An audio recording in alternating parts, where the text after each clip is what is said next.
Landing आमचंच होणार आणि टेक ऑफ पण आमचंच होणार. आणि लँडिंग टेक ऑफ पण चालणार. तेच सांगितलं साहेबांनी सांगितलं की लँडिंग सुद्धा या 3 नेत्यांच्या नेतृत्वाखाली अतिशय गुळगुळीत स्मूथ आम्हीच करणार आणि पुन्हा एकदा टेक ऑफ आम्हीच घेणार. तो देखील संकल्प 3 नेत्यांच्या नेतृत्वाखाली आम्ही केलेला आहे. पण मला आपल्या सगळ्यांना एक उद्योग मंत्री म्हणून एक विनंती करायची आहे. इथं आम्ही माझ्या माहितीप्रमाणे मुख्यमंत्री माझी लाडकी बहीण योजनेची देखील व्हिडिओ दाखवला. साहेब ताबडतोब आज माझ्यावर टीका झाली.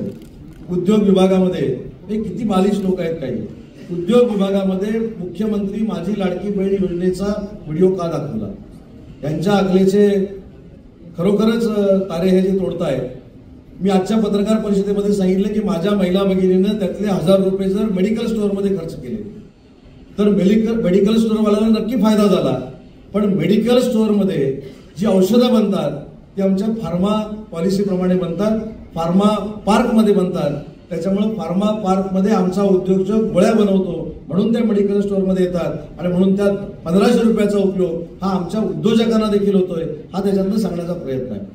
ज्या दुकानदाराकडे तुम्ही पितळीचं भांडं घ्याल, आमचा पितळीचा क्लस्टर चंद्रपूरला आहे, त्याच्यातनं ती पितळीची भांडी येतात. स्टीलवर खर्च कराल, आमच्याकडे स्टील पार्क आहे, त्याच्यातनं स्टील येतं. आणि म्हणून जे 46,000 कोटी रुपये वर्षाला खर्च होणार आहे ते मार्केटमध्ये खर्च होणार आहे आणि त्याचा फायदा देखील उद्योजकांना होणार आहे. हा दाखवण्याचा त्याच्यातनं एक हेतू होता. परंतु ज्यांना कळतच नाही त्यांच्यासमोर डोकं फोडण्यामध्ये काय अर्थ नाही. त्यांच्या आकलेची कीव करायची आणि सोडून द्यायचं असं मी ठरवलेलं आहे.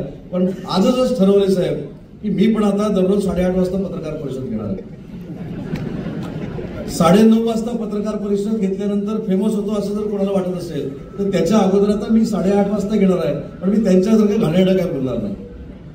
ते जसे शिव्या घालतात तसं मी काय बोलणार नाही. ते जनावरांच्या उपमा देतात तसं मी काय बोलणार नाही.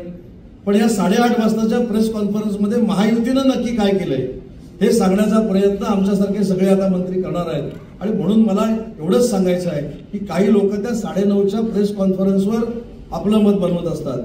ते मत आपण बनवू नये त्यासाठी हा कार्यक्रम आहे. आणि याचा बोध आम्ही कधी घेतला तर तो लोकसभेच्या निवडणुकीमध्ये घेतला. फेक नरेटिव्ह काय करू शकतं हे आम्ही सगळ्यांनी अनुभवलेलं आहे. मग ते संविधानाच्या बाबतीतलं असेल किंवा मुस्लिम बांधवांच्या बाबतीतलं असेल. आम्हाला त्यावेळी देखील वाटत होतं की अशा फेक नरेटिव्हवर कोण विश्वास ठेवणार नाही.